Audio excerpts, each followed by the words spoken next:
Arul, good afternoon.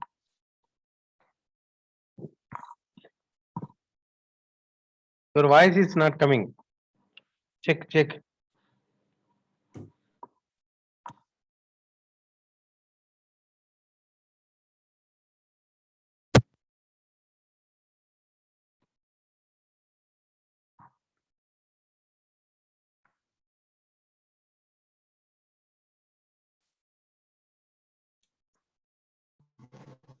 Hello. Yes. Yes, sir. Voice bodam. Okay. Okay, sir. Okay.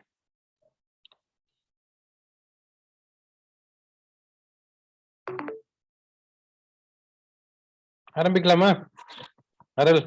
Yes, sir.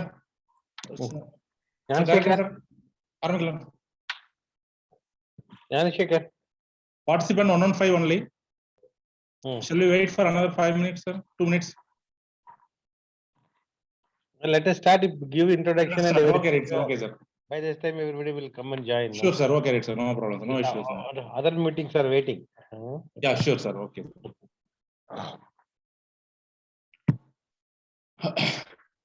Respected our Honorable Vice Chancellor, Dr. P.K. Sudhir, sir. Respected Registrar, Dr. B. Jayagas, sir. Respected dignitaries, respected university officials, and head of the institutions, head of the departments, IKC coordinators, and other faculty members. So good afternoon to everybody. I, on behalf of Vinayaga Missions Research Foundation, welcome you all for this quality webinar series. So maintaining the momentum of quality consciousness is crucial in every institution. Institutional quality assurance cells, in fact, is conceived as a mechanism to build and ensure a quality culture at the institutional level. Every constituent college of Vinayaga Missions Research Foundation have an internal quality assurance system with enough flexibility to meet the diverse needs of the stakeholders. The IQAC may channelize and systemize the efforts and measures of an institution towards academic excellence. It should not be yet another hierarchical structure or record-keeping exercise in the institution. It would be a facilitative and participative organ of the institution. The IQAC should become a driving force for assuring in quality by working out intervention strategies to remove deficiencies and enhance quality. We, the Vinayaga Missions Research Foundation, have an excellent IQAC team dedicated to develop a system of consciousness, consistent and catalytic action to improve the academic and administrative performance of the institution. It also promotes measures for institutional functioning towards towards quality enhancement through internationalization of quality culture and institutionalization of best practices. To initiate and maintain the quality in the above, the IKC cell of Vinayaga Missions Research Foundation arranged a series of webinars for its faculty members named QWS, that is Quality Webinar Series. Today is the inauguration of the webinar series, and the first webinar is on UGC quality mandates, which will be given by Dr. P. Gnanashekhar, Director, IKC of Vinayaga Missions Research Foundation. The QWS series will be conducted continuously for every first and third Saturdays of all the month except this January. Due to the Pongal holidays and New Year celebrations, the January month series only will be conducted on the second and fourth Saturdays of this January month. So good afternoon to everybody once again. So first I would like to invite our beloved registrar to deliver the welcome address. So welcome you, sir. Thank you very much, Dr. Arul, for inviting me to deliver the inaugural address for this first quality webinar series. So Honorable Vice Chancellor, Pro Vice Chancellor, the resource person, Director IQAC, Dr. P. Gnanashekhar, other university directors, section heads, and all the head of the institutions of Vinayaga Missions Research Foundation, deemed university, and my dear faculty members. So today we are inaugurating the first quality webinar series to be conducted throughout the year to inculcate the quality in education, so that there will be very good opportunities for our employability. Skills will be developed for our students, and the employment and the entrepreneurship of the students can be developed very well in our based upon our curriculum and based upon our teaching, based on the ICT we are using for teaching and learning methods, so that we can prepare the next generation as a socially responsible citizens and the leaders. For that, the University Grant Commission has adopted a 11-point UGC quality mandate, which includes about this induction programs for the faculty and as well as the students, and then making it out a LOCF, that is learning outcome based curriculum, and in the curriculum also including about teaching on the life skills and as well as the value of the education, social responsibility and community engagements, academic and research ethics. So like that they have planned for 11 mandate to provide quality education to the students of in our country. So in the university level also we have started implementing this quality mandate for the faculty level and as well as the at the students level. We have framed various policies also based upon the quality mandate. So now the university felt that we can conduct a series of webinars starting with the UGC quality mandate to all our faculty members. So we have to thank our Honorable Vice Chancellor for granted us the permission to conduct this webinar series. So first and foremost, this inauguration is done by our Honorable Vice Chancellor. So on behalf of quality, that is IQAC cell, we invite our Vice Chancellor for inaugurating this webinar, first webinar. Sir, we welcome you for this inaugurating the first webinar of UGC quality mandate. We also welcome our Honorable Pro Vice Chancellor for making efforts to giving variable outputs for conducting this webinar series in a successful manner. Sir, welcome you, sir, for this quality webinar series. So welcome. Next is our resource person who is taking a keen interest. That first webinar is given by our director IQAC, followed by he has arranged about 24 webinar series for this year to be conducted by various inviting various external members. So we welcome our resource person, director IQAC. So on behalf of internal quality assurance cell, I welcome all our university officials, the director academics, director research, director international cell, and controller of examinations, finance officer, director students welfare, deputy directors, joint registrars and deputy registrars, and the deans and principals of our Vinayaga Mission Research Foundation constituent colleges, and finally the faculty members.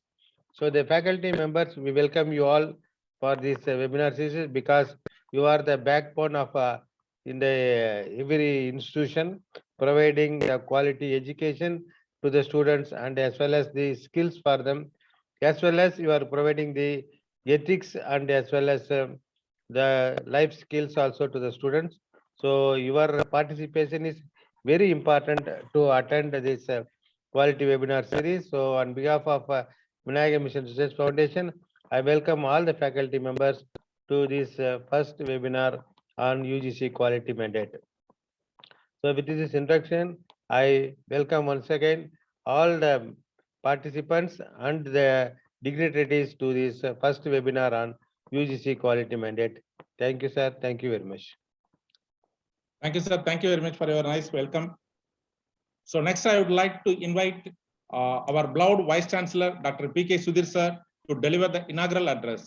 Welcome you, sir. Over to VC. Can you hear me? Am I audible? Yes, sir. Yes, sir. Audible, sir. Honorable Pro Vice Chancellor, respected Registrar, our today's resource person, our Director IQAC, Professor Jnanashekar, senior officers of the university, section heads, head of the institutions of the Vinayaga Mission Research Foundation deemed universities, IQAC directors, my dear faculty members, ladies and gentlemen, a very good afternoon to everybody. It is indeed a pleasure and privilege to be here in this inaugural quality webinar series and to attend and to inaugurate this quality webinar series on behalf of IQAC Department of Vinayaga Mission Research Foundation deemed to be university. Quality is a word now frequently used in our day-to-day activities. Quality education, quality foodstuff, quality lifestyle, etc., etc. So quality is a constant word in every mouth, even for the younger age, even for middle age, or even for old age people. So what is quality? Quality is a constant effort to achieve excellence in any activity.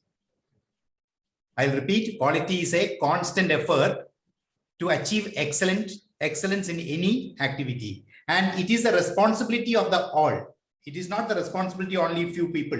In any system, a quality initiatives, quality sustenance, and quality development should happen or will happen only when all people are taken this as a serious concern. Otherwise, quality will not be, there will be only initiatives. In education also, University Grant Commission has come out with certain quality mandates, like induction program for the students, induction program for the faculty members, learning outcome-based curriculum framework, promoting use of ICT-enabled training, development of life skills, social and industry connect, evaluation and examination reforms, faculty induction programs, promoting quality research, and mentoring non-accredited institutions. UGC has come out these quality initiatives in 2018, and most of the institutions are trying to implement these qualitative initiatives in their respective institutions. I'm happy to note that our internal quality assurance cell is taken this task as a very serious, and many of the activities we were keen on to implement in our teaching institutions as a part of qualitative initiative.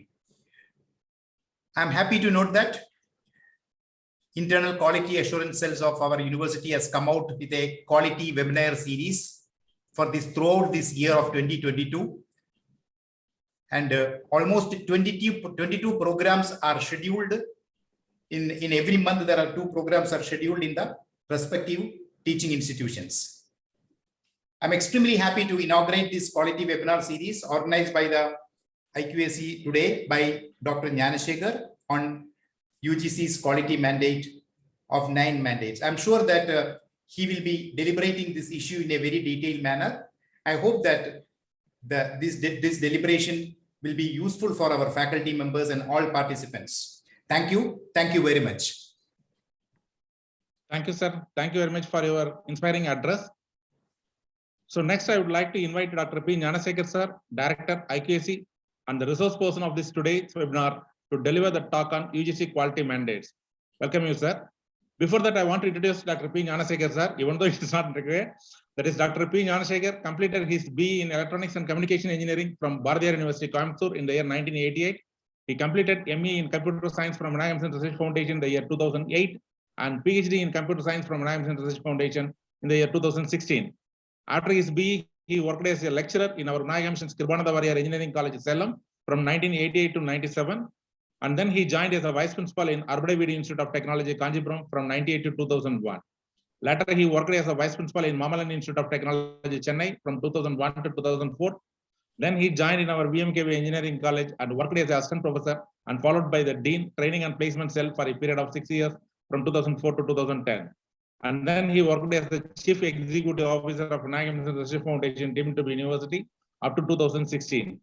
From 1st February 2016 to till date, he is working as a director IQAC and contributed his service towards the development of our university in all aspects. I, on behalf of our university, inviting you to deliver the talk on UGC quality mandates. Welcome you, sir. So one more thing, the session will be approximately 90 minutes, followed by a question and answer session. The participants, those who wants to clarify their doubts, are requested to type the doubts in QA section of the meeting. So, and also requested not to ask the questions in the chat box. After the end of the session, the feedback form will be posted in the chat box. and the participants are requested to fill their feedback and submit it without fail. The session is completely recording, and those who are participated only will get the certificates, and the faculty members are requested to submit the participation certificate to the concerned IKC coordinators. So welcome you, sir. Over to Director. Thank you, IKC. Dr. Arul. Respected Vice Chancellor, sir, beloved Pro Vice Chancellor, beloved Registrar, my wonderful colleagues, IKC coordinators of the various institutions, head of institutions, faculty and participants. It's indeed a privilege for me to present the first webinar of the quality webinar series, which has been inaugurated today by our beloved Vice Chancellor. Our university is one which wholly relies on quality, be it quality in academics, be it quality in administration. We look at quality in all aspects. In tune with the regulatory authorities, we follow all the practices recommended by the various authorities to improve the quality parameters of the various constituent institutions and the schools. This quality webinar series will bring forth various topics which will improve the quality in day-to-day operations of the institution, improve quality in various aspects of managing the students, the various stakeholders of the institutions. See, today, the scenario is there is a huge market for education, and there is a huge competition also in the education field. To sustain the competition, only quality will help us. I remember a small instance where 3 brothers wanted to start a textile shop. So if you see in Chennai, the same name, you can see 10, 15 shops, but not all are owned by the same person. Brothers have the shops in the same name. So let us see it as Johnson Brothers. So all the 3 had a place where they started their shops one after the other, next to other. The person who started the shop on the right side, he put on his board Johnson's Textiles. In bracket, he put value for money.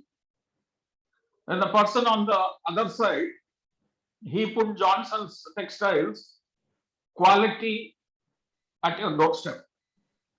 And the person on the center, he put Johnson's Textiles, entrance to the shops. So this could be looked at as a joke, but it is not joke, it is out of box thinking. See, when there is a competition, unless we think out of the box, we cannot sustain in the market. So such out of box thinking happens only if we have a quality practice. Quality is not something which can be implemented. It has to be imbibed and practiced. So UGC, which is the regulatory body, has come up with various regulations, various guidelines for implementing quality parameters in all the institutions. And in 2018, UGC came up with quality mandates for all the universities and institutions across the country. So these quality mandates, if you see, it was introduced in a meeting of vice chancellors, which was held in 2018 on a Guru Purnima day. Again, anything which happens has to happen on an auspicious day. So these quality initiatives were based on 5 objectives and 10 initiatives. And these were implemented from the year 2020 to improve quality in all the institutions across the country. Now, if you take the objectives, the first objective was to improve the graduate outcomes for the students, and they had a target. See, anything which has to be achieved has to be quantified. So UGC also had an objective, and they also set targets. So for graduate outcomes, the target was to have at least 50% of students to get access to employment or self-employment or go for higher education. So that was the target. So that was the first objective. Then the next objective, to encourage link of students with the society and to encourage link of students with the industry, so that at least 2/3 of students are involved in various activities along with society and industry. The third objective is to educate students in various skills, including professional and life skills, such as effective communication, leadership, social skills, to instill professional ethics, universal human values, the spirit of innovation, entrepreneurship, and critical thinking, so that the students can get an avenue to display all their talents apart from the normal curricular activities. The next objective was to ascertain that all the institutions were fully equipped with the required human resource to cater to the curricular training of the students. So it has been taken that the vacancies at any point of time should not exceed 10% of the sanctioned intake. So that means 90% of the faculty strength should be filled in all the institutions. And the fifth objective, that the quality mandate for education institution in India, that is the mandate which has been given, has to be followed in all the institutions, irrespective of whether it is a university or a college.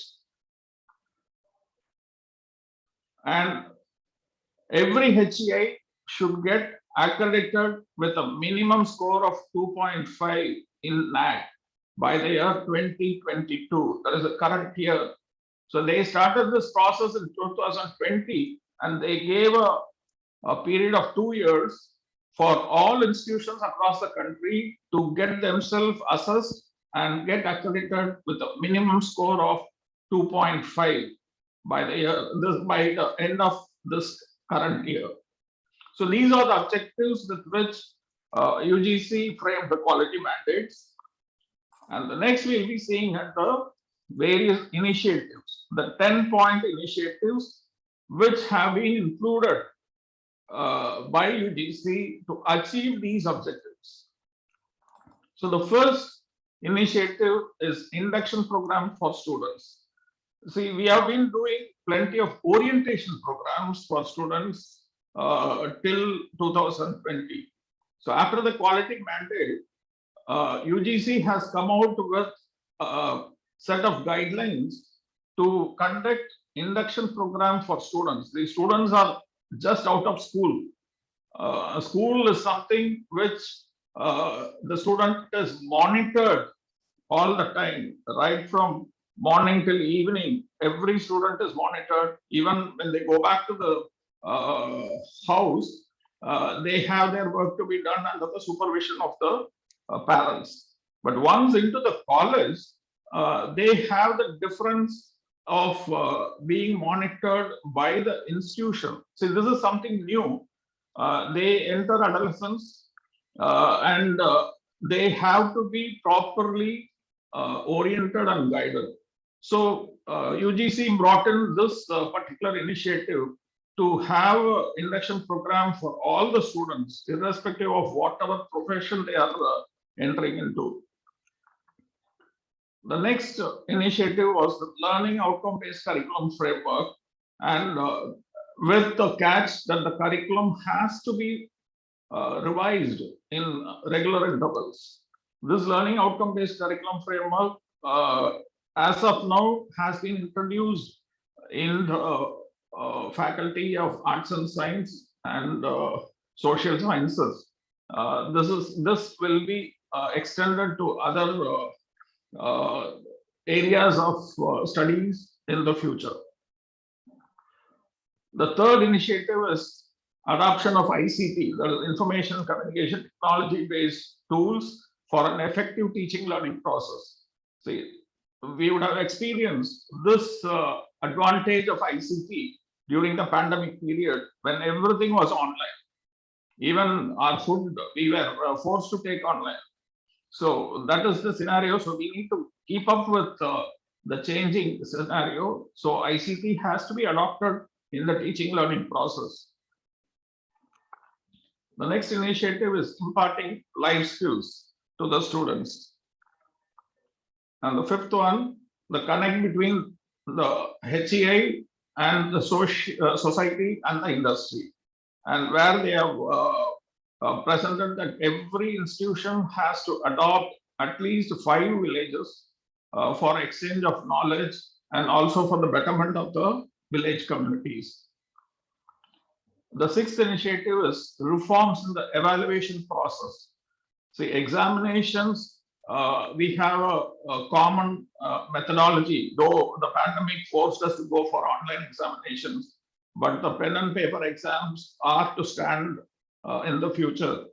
But there has to be reforms in the evaluation, where now all the standards, including medical education, we are looking at continuous evaluation. So there has to be reforms in the evaluation process. So that has to be done at a faster pace. The next initiative is tracking of students' progress after completion of the course. See, nowadays, we have been experiencing that in the past as well as the present, getting data about students' progress. For example, once the student passes out, we are not able to track the student, where he is, what he is studying, what he is doing, or what is his present situation. So what mechanism can be implemented to track the student's progress, whether it be online or offline? So there has to be a strong mechanism to progress the student progress. Next is faculty development. Faculty development in all fields, not only faculty development programs, but also how the faculty is developed based on the various pedagogies to be adopted.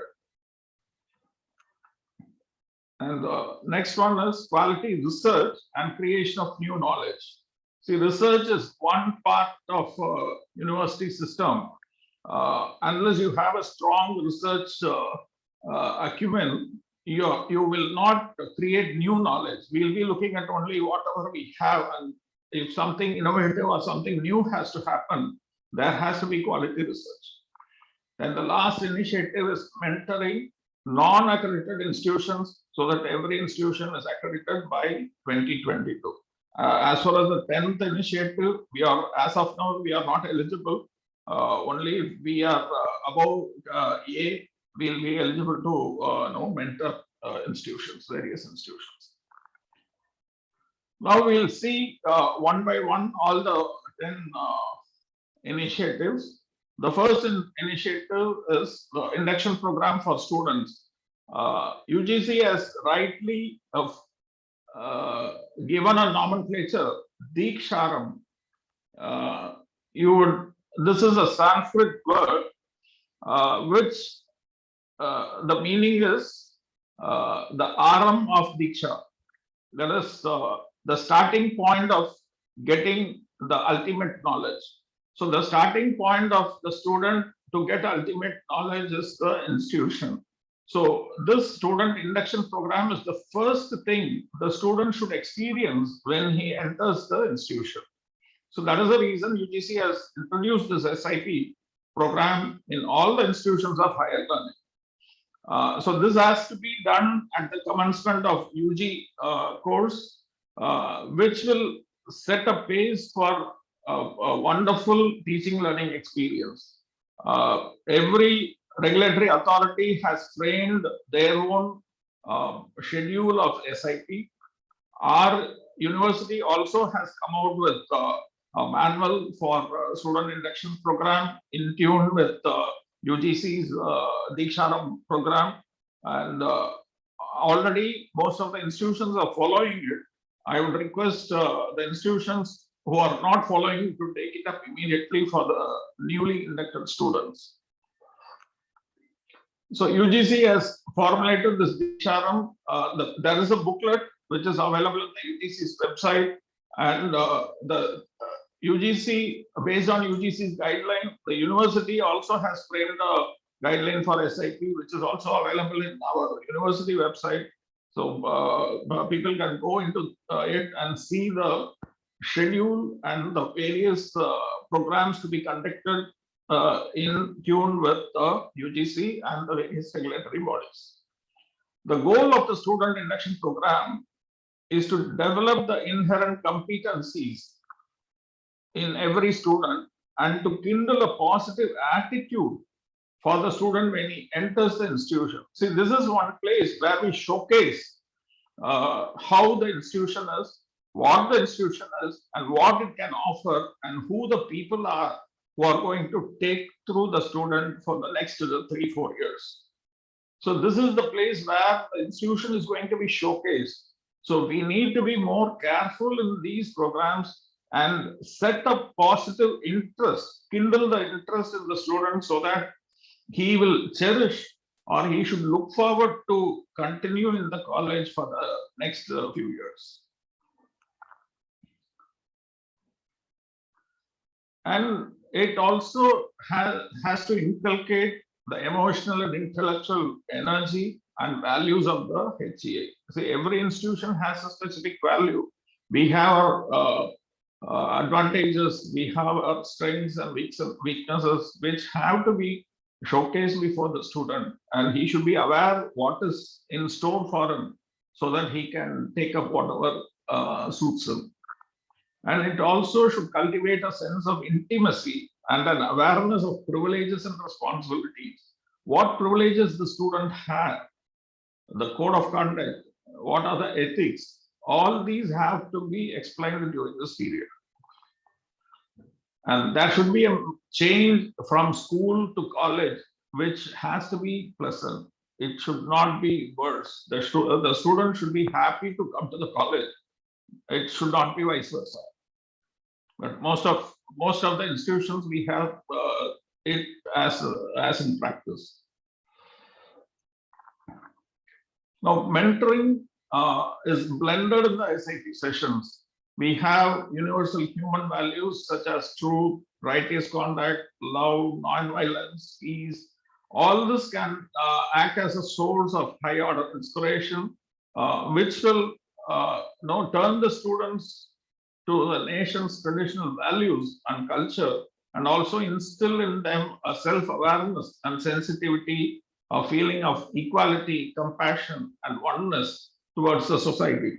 So this is blended into the various sessions in the student induction program. So that will help the student to feel what he will get as a human being. It will also empower students to better reflect their bond with families, extending that to the institution of higher learning. See, they should feel that the institution also is an extended family. The teachers are his own family. The HOA is his own family. They should feel the teacher as a jail warden and the HOA as the superintendent. So they should feel it as a family. So they should love to come back to the family. And it has to be a holistic program which will unite the students first among themselves, then with their teachers, and also give them a confidence and trust to reach out whenever they need something. See, they should have a cordial relationship with their own colleagues as well as the teachers, so that they should easily reach out whenever they need some help. The next initiative is LOCF, which is Learning Outcome-Based Curriculum Framework. The higher education curriculum is usually viewed as an enlightened material which has diverse knowledge that has to be increasingly framed by the necessities and demands of the society.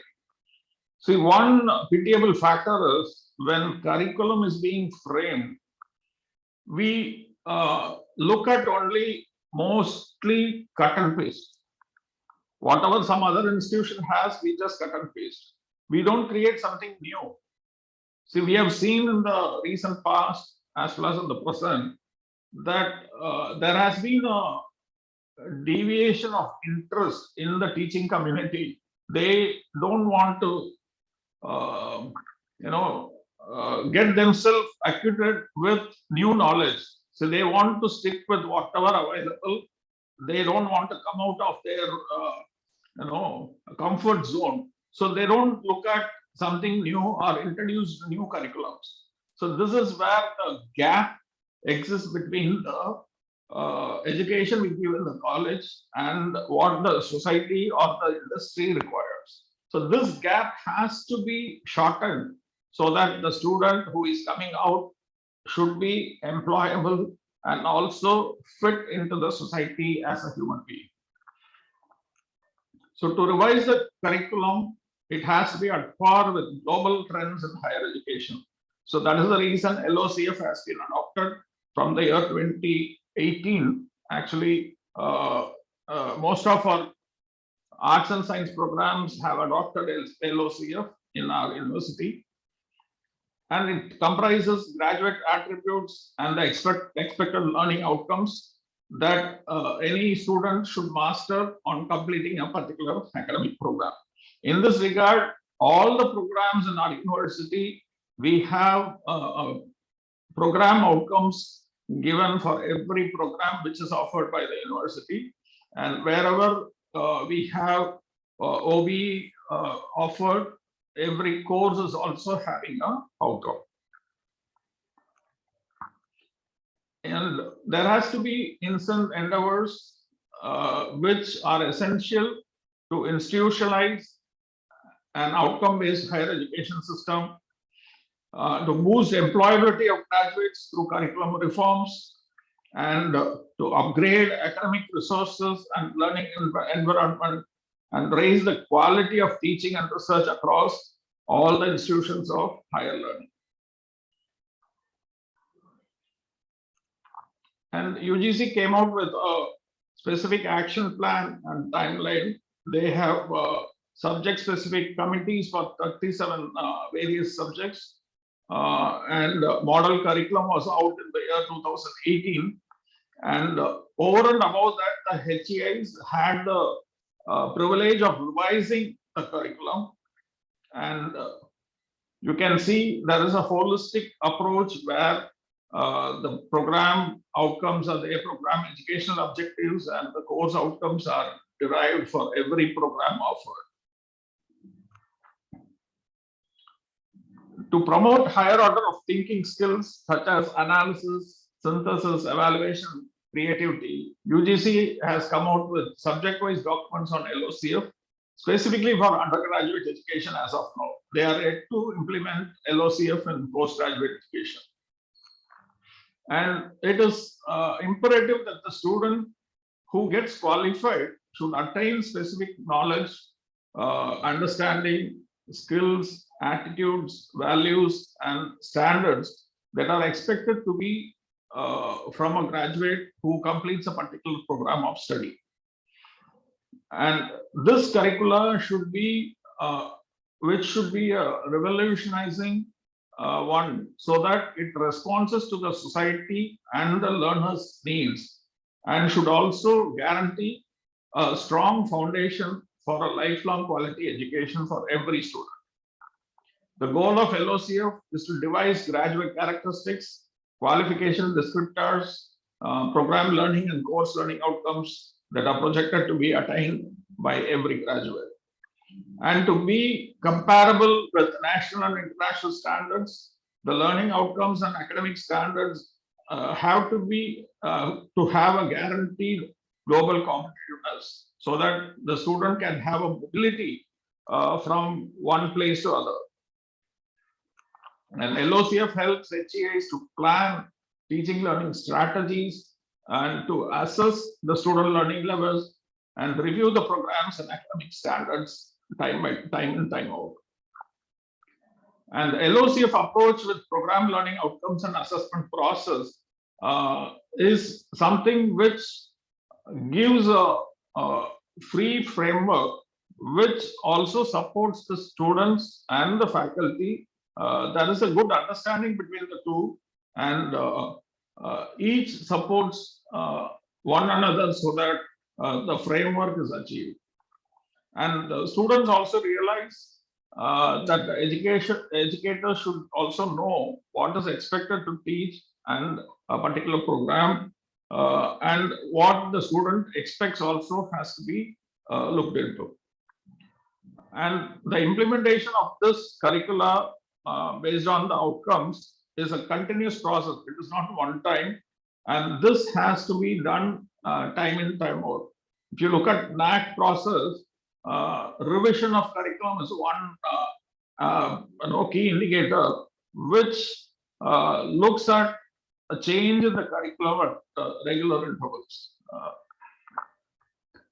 And the learning goals also should be in tune with local concerns, regional concerns, as well as the national concerns. So this also has to be addressed from time to time. To execute this framework, there is a multifaceted process which spans a period of time. Everything cannot be implemented in a day or two. So there has been a timeline, and this has to be achieved across the nation. And the NEP also has come out with various avenues of introduction of LOCF in the higher education system, so that there will be a uniform system of curriculum education across the country. Now, coming to the third initiative, adoption of ICT-based learning systems. See, already UGC has introduced MOOCs, which is a high-end technology, and which is also globally recognized to have an efficient higher education system. And this also changes with the change in the employment patterns, the workforce's skilling and reskilling, and also the demand for a lifelong learning through online courses. To rapid advancement in ICT and global interconnection, the higher education system has grown exponentially in the past few years, not only to meet the practical demands of the society or the pandemic which happened recently, but it also has to meet the demands of the students, the youngsters, and should bridge the gap between the society and the students. So MOOC is one platform which is massive open online courses, where courses have been designed to be delivered online, catering to the various professions across the country.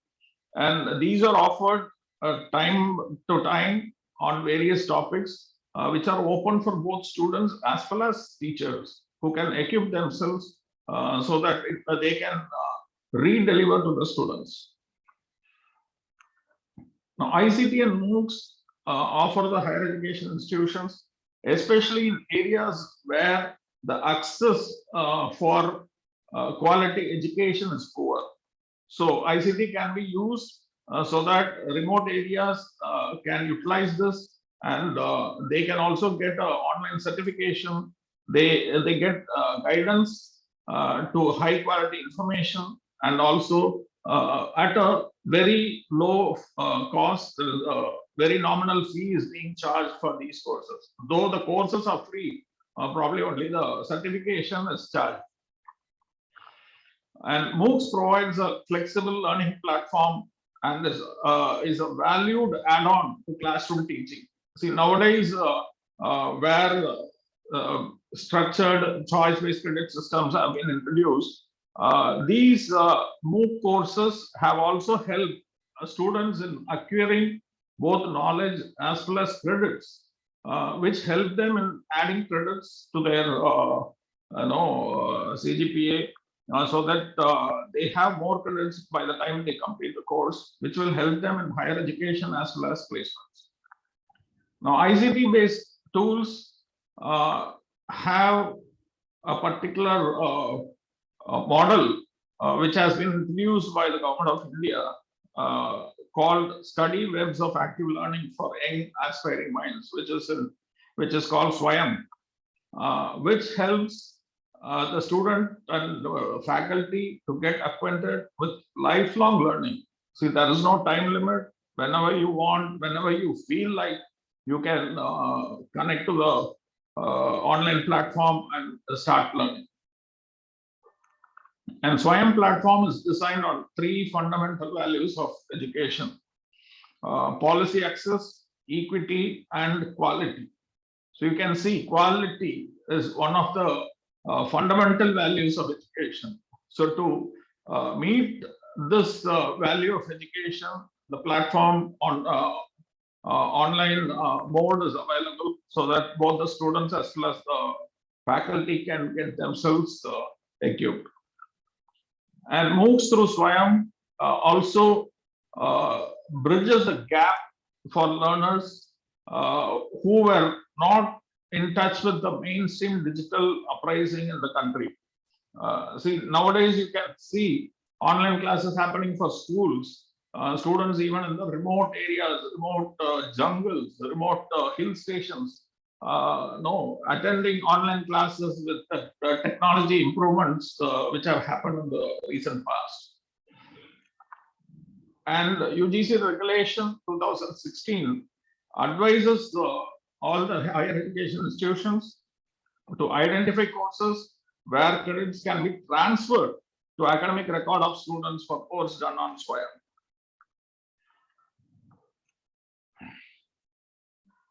In tune with SWAYAM, specifically for technical education, NPTEL was initiated in 2003, where the 7 IITs along with IISc Bangalore have come out with various topics on basic level of technical education, and also for the advanced levels through MOOC platform. This has been supported by MHRD, and this creates web and video courses in all the mainstreams of engineering and physical sciences, both at the UG and PG levels, and including management courses at PG level. And UGC also has taken up various other initiatives like online learning through ePG Pathshala, NDL, which is the National Digital Library, and there has been a specific regulation for online courses framed during the year 2018. Now, coming to the next initiative, imparting life skills. Every institution should look at sustainable lifestyle education along with professional life skills.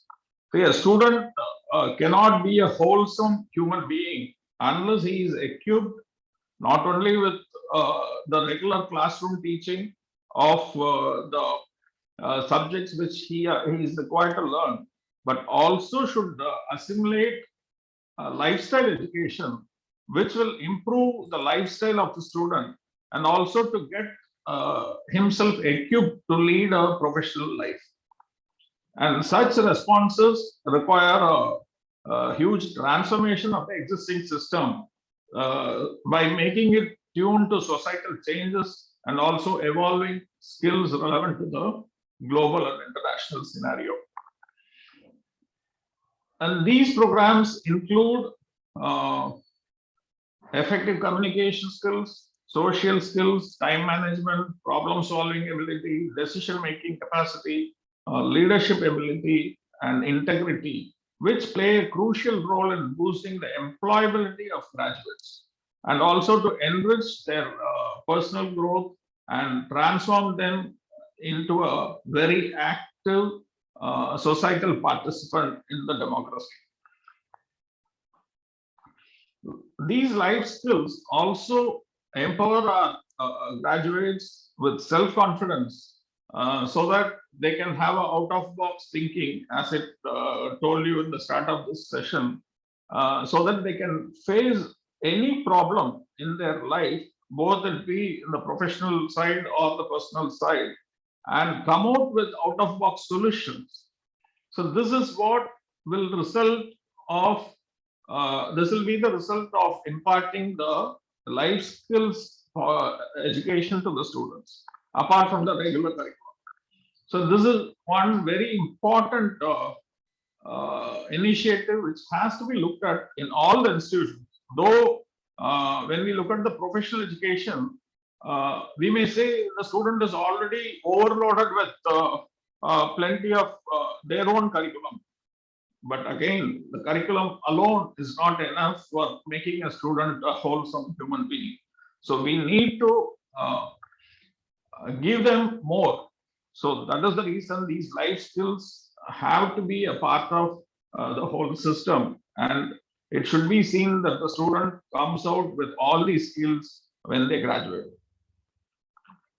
And it has also to be a application of learned knowledge in the wide spectrum of circumstances which the student may face when they come out of the institution. And their extensive knowledge will also be arbitrated by their attitudes and human values. See, they need to be developing good attitudes. They need to be developing human values, and they also should respect the fellow human beings and also the environment, which is deteriorating day in, day out. And the life skill aptitudes acquired by any individual via classroom learning or life experience will help them to eventually deal with problems met in their contemporary career life as well. And every individual should internally as well as externally work for the betterment of their own self as well as the society. And adopting life skills will be the key factor for achievement and also quality in a rewarding professional and personal life. So to have a quality professional and personal life, they need to have some additional life skills which they need to learn and also adopt. And these skills also cultivate critical and creative thinking, and they also give them a platform to compete with fellow beings. And also by becoming an empowered graduate, they also learn to be unbiased by gender, age, caste, religion, or nationality, which will pave way for a future democratic younger generation, which will help the growth of the country. And vital skills essential for global employment also has to be given as part of the life skills training. And the curriculum should be such that it helps the learners and make them realize how they can make a particular system work for them, and also educate them and make them socially responsive. And for this life skills, the UGC has given a name which is called Jeevan Kaushal, which inculcates the various values right from communication skills, professional skills, leadership and management skills, and universal human values. And these curriculum developed by UGC also focuses to develop one's self-awareness, overcome fear and their insecurity, and also help them increase their knowledge and awareness of emotional competency intelligence at either the place of study or the place of work, and give them an opportunity for practical experience. It also enhances the interpersonal skills and good leadership behavior for empowerment, and sets appropriate goals with effective management of stress and time. Now, the next initiative is social and industry connect. This we can term it as the USR, the University Societal Responsibility, or University Social Responsibility. like the ISR activities, which are for the industry.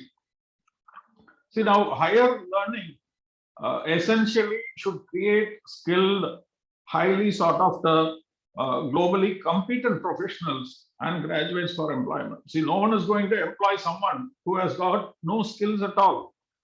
So we need to create graduates who are employable, who are already skilled, so that they can start working from day one when they enter the industry. That is the expectation of any industry. They will not be spending their time or money on training the employees. So they want skilled graduates. Do our graduates get those skills from the normal curriculum? Do we have a connect with the industry which defines, okay, this is what I require for a person who wants to work in my company? Do we have that connect? So unless that industry connect is there, this cannot be achieved.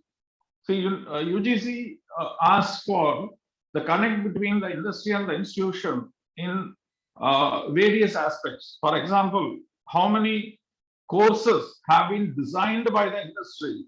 See, we may have people from industry in our board of studies, but how many of the courses which are offered in a particular program are designed by the people from the industry? Similarly, how many courses are offered by the industry? The curriculum should be given by the industry, the classes to be handled by the industry persons, and the evaluations should be conducted by the industry. See, how many of those programs or how many of those courses do we have in our curriculum? And how many students undergo industrial visits? How many students go for internship? And how many students do their final project, which is sponsored by some industry?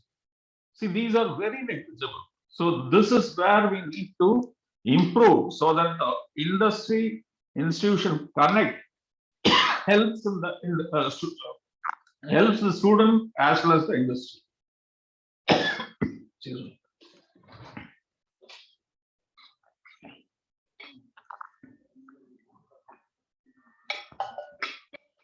The higher education institution should also intensify the university industry interaction so that they can identify the core knowledge and skill graduates which the students need so that they can enhance their employability. There has to be various laboratories and research facilities which should strengthen the faculty to take up R&D projects which are required for the industry and which are also helpful for the society. UGC has finalized a 2-credit course titled Fostering Social Responsibility and Community Engagement of Higher Education Institutions in India. It is a 30-hour 2-credit course, and at least 50% of the curriculum take place in field. Existing courses should be so that they orient the students with community engagement by taking up community-based projects and community-based research. Academic activities which expose the students and also the research scholars to industrial settings through internships help in developing the expected skill sets so that it helps them with advanced tools in content delivery. With respect to the Society Connect, the Government of India came out with the Unnat Bharat Abhiyan scheme, which was launched in 2014 with a vision to transform a change in rural development process by leveraging knowledge to help build a inclusive India. And it aims at development of self-sufficient and sustainable villages. So these were given to the institutions, and the institutions were advised to adopt villages and take technology and knowledge to the doorstep of the villages and have a connect with the society so that the society improves and it becomes a responsibility of the institution so that it imbibes a sense of societal connect with the student. And there should be an effective intervention at the field level. There has to be a holistic development of rural clusters, and the academic curricula and programs have to be aligned with development of local community. So you can see the major areas of intervention. There can be development on the HR side, where you can give education for the society. You can look at health aspects of the society. You can look at improving the skill sets of the society, and also the holistic perception of the society. When you look at the sustainable economic front, the institution can support the society by way of supporting them in water management, way of supporting them in renewable energy systems, way of supporting them in developing their rural environment, way of supporting them in giving their basic amenities, and also improving their natural resources and helping in organic agriculture. So this Unnat Bharat Abhiyan engages both the faculty and students, and I think most of the institutions which have the NSS programs follow these Unnat Bharat Abhiyan programs and conduct various programs and initiatives in the nearest rural areas. And this mission, UBA mission of the government, has been conceptualized to enable the connected institutions with local communities and have a change in the rural India by participation and giving appropriate technology for sustainable growth. And it should also provide knowledge and practice for emerging professions and upgrade the capabilities both in the public and private sector. Now, coming to the sixth initiative, it's evaluation reforms. So if you look at the types of evaluation, we have mentor evaluation, we have module evaluation, we have faculty evaluation, and we have a survey type of evaluation. And the recent past has brought in plenty of changes in the examination system itself. We were forced to adopt online examinations, though institutions which offer programs under the OBE will not be able to map their outcomes when online examinations, that too MCQ type of exams are being conducted. So that was a drawback. But how to overcome the drawback? We should be looking at some reforms which help the student as well as the teaching community to properly map their outcomes, and a decisive role has to be taken to improve the quality of the higher education system so that the learning outcomes are meaningful, and it has to be linked with properly with the program and course outcomes. And UGC itself came out with evaluation reforms. It has given a set of guidelines how evaluation has to be done, what improvements can be done, like grading system, the various assessment modes, assessment rubrics, and the system of question bank, and creating quality question papers, and usage of technology for conduct of examinations. Now, this transform of evaluation from the existing system cannot happen immediately. It has to be time frame, and it also has to be continuous. Like the recent changes in the regulations which have come out, both on the technical education side as well as on the health education side, where it warrants for a continuous evaluation of students' performance. And that has to be linked with the various learning outcomes of the students. So how do we make changes in our evaluation system so that all these are incorporated? And it also has to be in tune with the proficiency of the concepts the employability skills which the student acquires, lifelong learning skills, life skills, attitudes, ethics, etc., etc. All these have to be evaluated. But how do we evaluate all this? We just evaluate, give them marks or credits or grades. But how do we evaluate the student on proficiency of various skills? So that is one thing which we need to be looking at and come out with some reforms.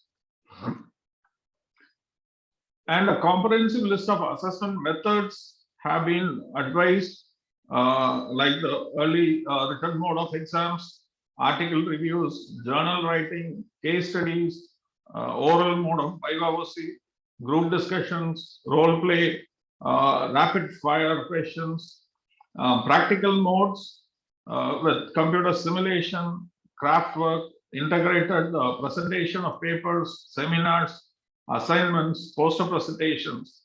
All these are the various assessment methods. So how do we integrate all this with the present technology availability, with the present ICT enabled tools? That is where we have the challenge. So there are tools like rubrics or scoring guides assessment, which interpret and grade the students on any kind of work against any criteria and standard, and increase the objectivity and reduce subjectivity of assessment. So UGC has come out with various suggestions, and these are available online so that you can go through. There is a booklet released by UGC on the various evaluation reforms recommended by UGC. And these objectives, as I said, has to be in tune with the ICT development, and there has to be a time when there will be an on-demand examination facility. See, this is what the latest teaching learning process demands. See, the teaching learning process has now become student-centric rather than faculty-centric. The student should have the privilege of attending a course or attending a subject or attending a particular class. He should have the privilege of deciding when he can take the examination. See, we should do away with the regular timetable for conducting examination. There should be on-demand exam. Whenever the student feels I am prepared for the subject, he can take the examination. That is the flexibility which the system warrants nowadays. And we should see the results are strengthened, and there should be advanced features which have to be blended for timely declaration of results. Though we are using high-end softwares for the whole process of examination, but certain areas which technology cannot handle, only it has to be done manually, which reduces the operation of conduct of examination and increases the time frame for declaration of results. So this gap has to be shortened, and there has to be a clarity and the interpretation of the result cards. So anyone looking at the result card should be able to recognize what is given. Rather, it should not be Greek and Latin, so that whoever sees it, they should understand what it really wants to say. So this is an examination integrated management system which has to look at continuous evaluation right from the curriculum syllabi, preparation of question bank, question papers, conduct of examination. Everything has to be handled online and without manual intervention. Coming to the next initiative, it is tracking of the student progress after completion of the course. See, this is something which I would say every institution is lacking. Unless we have a very strong alumni connect, this particular initiative cannot be successful. See, unless the alumni connect is strong, though we may say we have alumni association, we conduct alumni meets every year, all that, but how many institutions can say or give information on their students who have passed out till date, what is their progress? No institution can do that unless you have a strong alumni connect, and there should be a strong connect between the student and the institution. The student should not feel, "Appa, this is the last day of my college. I should never come back to the institution." That should not be the spirit with which the student should leave the institution. They should love to come back to the institution. So it is now important to track the students' progress after they graduate out, and this can be by means of online methods or offline methods. There are now social media platforms. Every student will be involved in some social media platform. So there has to be a proper mechanism to capture the social media platforms or the connects of students in those social media platforms, so that we can keep them updated. And the alumni database has to be well utilized, so that the alumni should be involved for all the benefits of the institution, right from helping the institution in framing the curriculum, helping the institution in industry connect, helping the institution in social connect, helping the institution in placements, helping the institutions by way of monetary or donations in kind. So those things can happen unless you have, this cannot happen unless you have a strong alumni database and keep a very strong communication link with every alumni of the institution. And there has to be policies where you should have a mechanism where the alumni and the progress is properly captured. An alumni database has to be updated in time. There has to be a network. You can plan for chapters across the country, across the globe, so that the network is more stronger. Coming to the 8th initiative, faculty development. So this has been properly named by UGC as Guru Dakshta. The faculty termed as the Guru has to himself equip to face the competition of the current technology savvy student. So now the student has everything in his fingertip. The mobile phone keeps them connected to the information as on date, as on time, as on that particular second.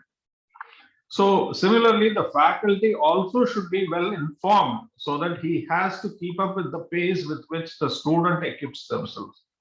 So there comes the need for faculty development, not only in areas of their own curricular interests, but also on other areas like ICT and teaching learning processes.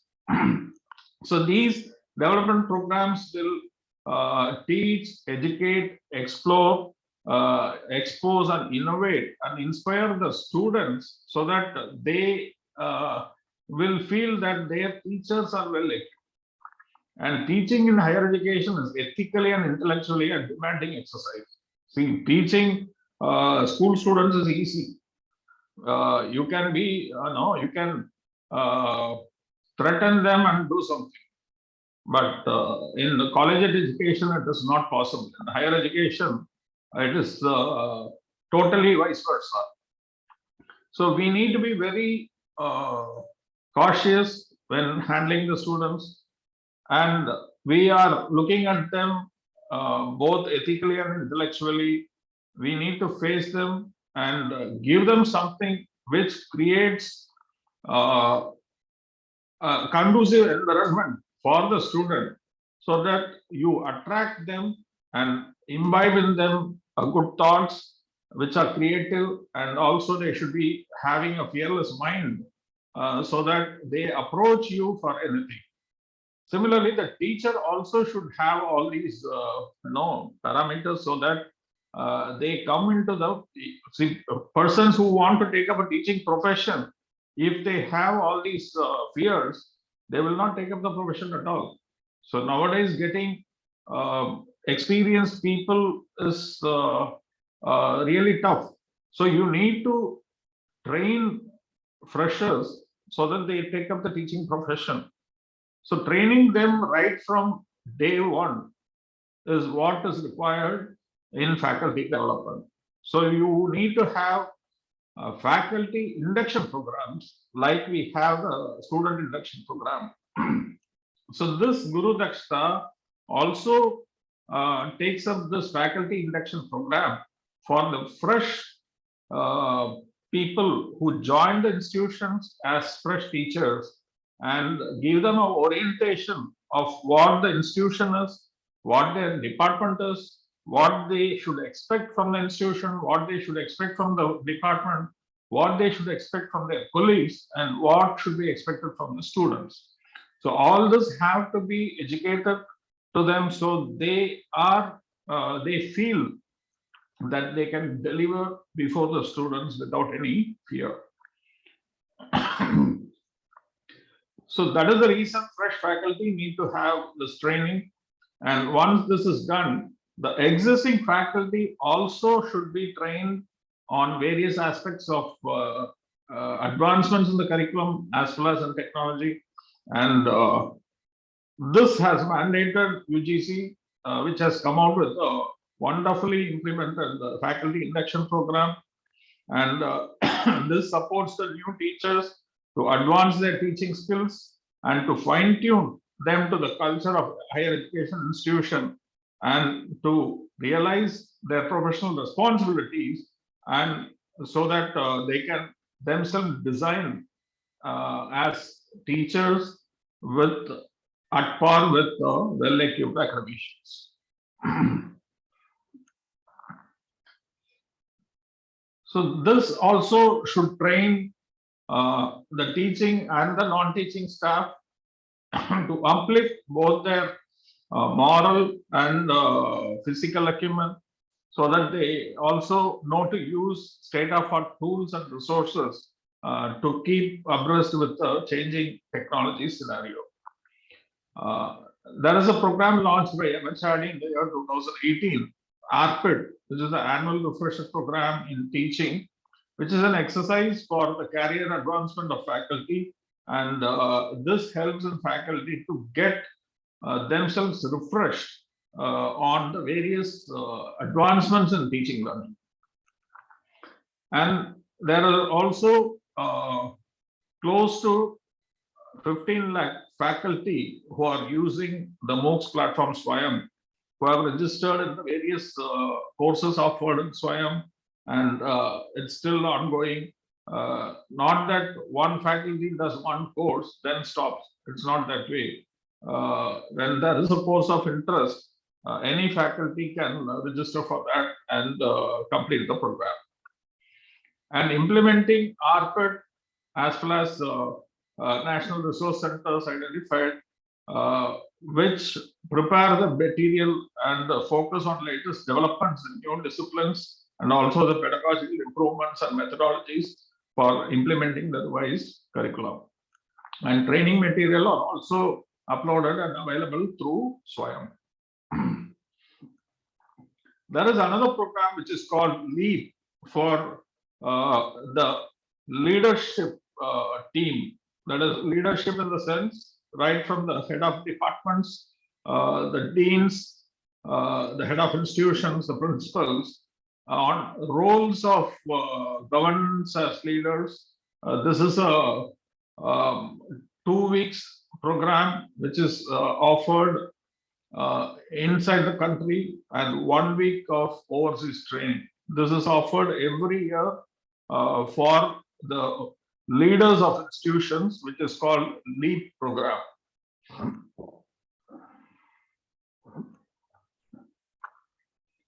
Now the 9th initiative, it's on quality research and creation of new knowledge. See, we have seen the investment on research across the country has been facing a very, I would say, a low tide in the near past. The information what is available shows the investment on research and innovation when compared to the international standards, the investment in India is very low. And though we may boast that we have the most number of patents and publications, but the investment on research and innovation is not at par with international standards.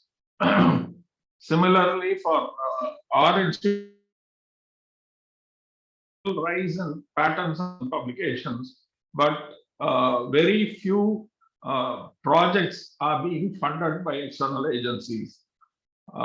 And it is a fundamental duty of every institution to address various complex problems which is available in the society and come out with solutions which involve transdisciplinary and transcultural research. See, provoking multidisciplinary research is really a tough job. Unless we provoke such research culture, we could not have a new knowledge ecosystem in the country.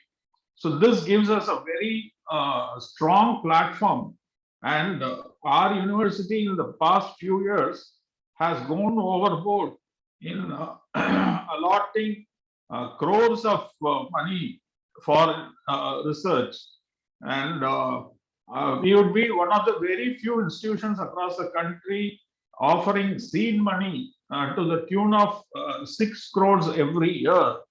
And I think that has improved the research acumen of the various faculties of the institution. But compared to the volume of faculty, the people who get seed money is very small.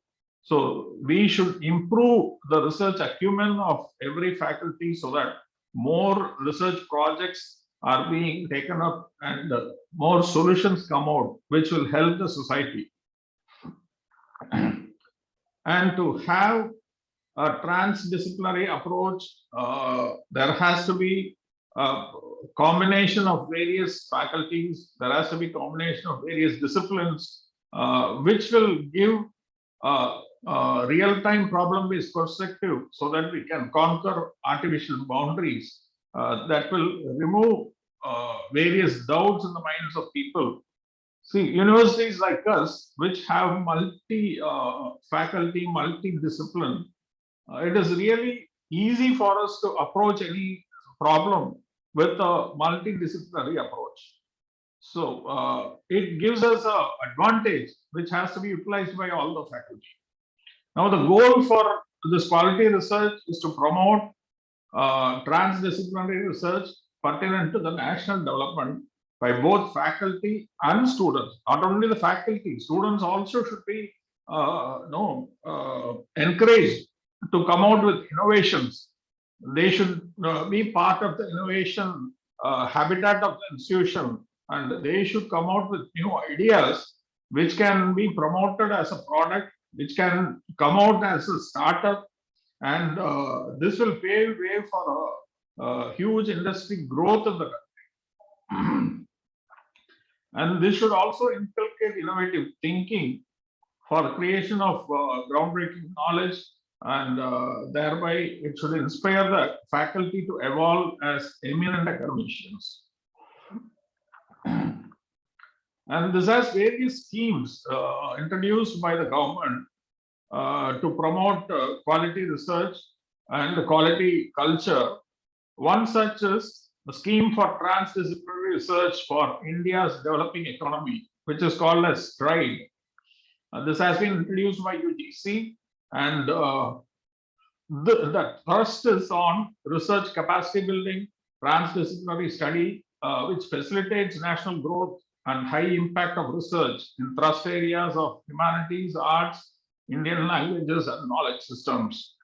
And it is a comprehensive innovations related to conception, development, and also solution which addresses the requirement of both local and regional communities and also the national requirements. STRIDE also supports basic, applied, and transformational action research for national progress to attain SDG, that is the Sustainable Development Goals, which emphasize overall human advancement. And also fund high impact national network projects in the identified areas of research, which includes a funding of up to 1 crore in all disciplines under this component. And there is transdisciplinary research where the funding is up to 50 lakhs. And there is a component where there is a funding for high impact transdisciplinary research up to the tune of 5 crores. And there is another development by the Human Resource Development Ministry, which is called Imparting Research, Innovation and Technology. And there is another called IMPRESS, Impactful Policy Research in Social Science, and SPARK, which is the Scheme for Promotion of Academic and Research Collaboration, and the STARS scheme, which is a scheme for transformational and advanced research in fundamental sciences. And academic integrity is what is required now as a basis for research. There has to be a publication ethics which should not be compromised, and the problem of contamination of the domain of research should not happen. This deteriorates the growing problem. See, there are unethical and deceptive practices in publishing. We have seen plenty of plagiarism happening. Cut and paste process has increased multifold, and we have also been looking at predatory journals. So every researcher should be aware of all this and see that they should not follow any unethical practice or deceptive practices when they look at research or research publications. And unethical practices leading to pay and publish culture need to be thwarted immediately. Research and innovation should involve rigorous scientific effort in search of truth and in creation of new knowledge, and should contribute to socio-economic benefits. It is important to prevent academic misconduct, including plagiarism in academic writing, both among the students and faculty, and likely on researchers. There should be a responsible conduct of research and safeguarding ethics and academic integrity in scientific research, which is very crucial at this point of time. And to cater to this, UGC has set up CARE, which gives the various standards of ethical policies for publications. CARE is a consortium of academic and research ethics, which identifies and monitors and maintains a reference list of quality journals across various disciplines, and it is referred to as UGC CARE list, the list of journals referred by UGC. And the UGC CARE website lists the useful resources, the various materials available, the videos, the web links, the websites, etc., for addressing quality research. The goals of CARE is to promote quality research, academic integrity, and publication ethics, and also to promote high quality publication, reputed journals, and avoid predatory, dubious, and substandard journals. And to also create and maintain UGC list of quality journals for academic purposes. So this caters to all the three types of people: the students, teachers, as well as administrators. The quality research and creation of new knowledge, along with UGC CARE, helps all these three stakeholders in coming out with quality research. Now, the last initiative, mentoring of non-accredited institutions, UGC has launched the scheme which is called Paramarsh, and this has given a timeline for institutions across the country to get accredited by the end of 2022. And they have also come out with a mentoring scheme where institutions with A and above score in NACA, they can mentor institutions for getting their institution assessed and accredited by NAC. So the scheme is to inspire higher education institutions to approach NAC for accreditation and to get at least a minimum score of 2.5 CGPA out of 4. So supporting universities have to take up the role of mentors, and they should help these institutions in getting the accreditation done. So the mentors are top universities and colleges which have already attained highest NAC grade, and their expertise is utilized and the resources used for helping the other young institutions. So this is a leap forward in making accreditation process more simpler and prompt.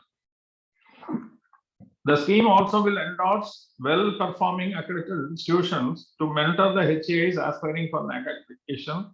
There is a well-crafted scheme which helps this.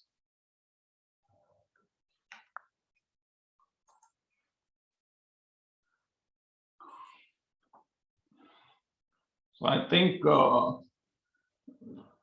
are at the end of the presentation. The question answer portal is open. People who want to put forward their questions can put it forward. Dear participants, it's a time for question and answer session. If you have any doubts, please clarify. As of now, I see no questions in the QA session.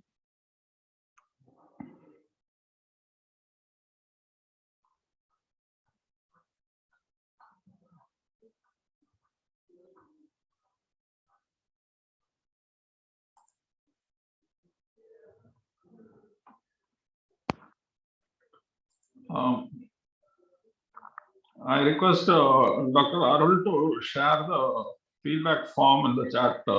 Okay, sir.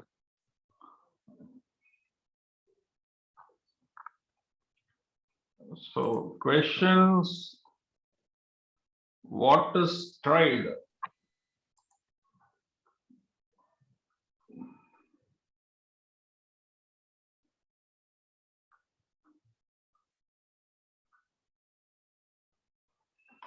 So you can see this, STRIDE is a scheme for transdisciplinary research for India's developing economy. This is a scheme by which funding is allotted for projects every year under STRIDE program. The UGC calls for proposals on transdisciplinary research, which will help India's developing economy under various thrust areas. And there is a funding opportunity up to 20 lakhs per project.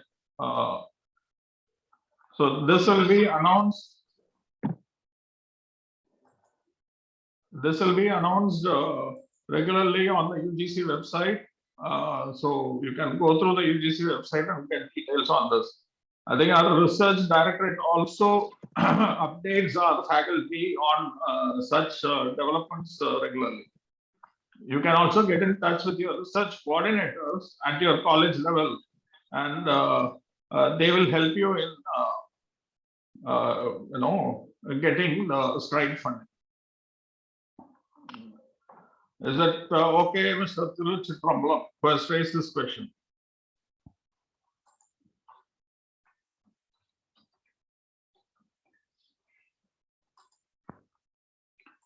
Any other questions?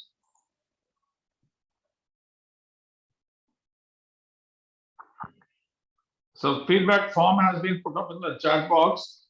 So you can take the link, copy that link, and go to that link and fill up the feedback form.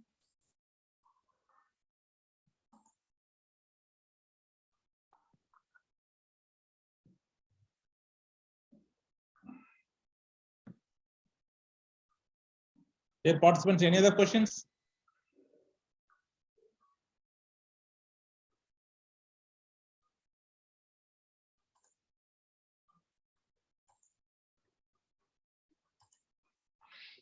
Okay, to wind up, Okay. Shall I I proceed? would, Arul, 1 second, I'll just go. So as a first member of my immediate family to graduate from college, I understand the importance access to quality higher education plays in preparing our children to learn and compete in a competitive and global workforce. So if we provide quality education to one generation, poverty will automatically be eradicated from society. This was told by Arjun Kejriwal. So let us unite in providing quality education to all. Thank you, one and all, for the opportunity. Thank you. Yeah. So very good afternoon to everybody. So first of all, I want to tell that the word of thanks with the quote given by the Swami Vivekananda. So we want that education by which character is formed, strength of mind is increased, the intellect is expanded, and by which one can stand on one's own feet. That quality education empowers people to optimally achieve their potential, both as individual and as members of the society. Quality education involves critical thinking and learning to work with others, along with working independently in multiple disciplines. I hope this session will be more helpful to raise our standards to more quality. So first of all, I would like to thank our Honorable Vice Chancellor, Dr. P.K. Sudhir sir, for giving permission to conduct the quality webinar series and also inaugurating this webinar series. With his busy schedule, he inaugurated this session and almost he attended the entire session. Thank you, sir. Next, I would like to thank Dr. P.S. Managaran sir, Pro Vice Chancellor of Induction Research Foundation, for giving valuable inputs and also coming as a panelist to attend the entire session. We are also thankful to the respected registrar, Dr. B. Jayagas sir, for coming over here and delivered the welcome address. Thank you, sir. Next, I would like to thank Dr. R.S. Sannusundaram, Director, Students Welfare, Vinayaga Mission Research Foundation, for his inputs and also coming as a panelist and attended the session. Next, I would like to thank Dr. P. Gnanasekhar sir, Director, IQAC, Vinayaga Mission Research Foundation, for delivering the lecture on UGC quality mandate.